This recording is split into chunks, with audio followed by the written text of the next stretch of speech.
What I am really inspired by is helping the students build their creative confidence and find what their passion is. I'm Samantha Sather, and I teach in the graphic design and web design department. I'm Kelsey Waara. I'm a student in the graphic and web design programs. After my first semester, my teacher asked me if I would be interested in being a tutor. Getting to help people in the same position I was in the previous semester was really great. One of our instructors, Will, his critiques are incredibly helpful. He always has really good ideas on what directions we should take.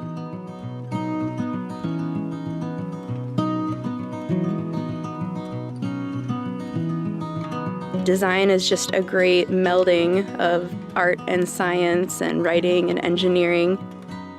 My name is Sebastian Perez. I'm an alum. I had a major in graphic design, print and web. I'm a freelancer, and now that I know what I want to do, that it's design, my next step will be a bachelor's. What makes our college so unique and special is truly the students.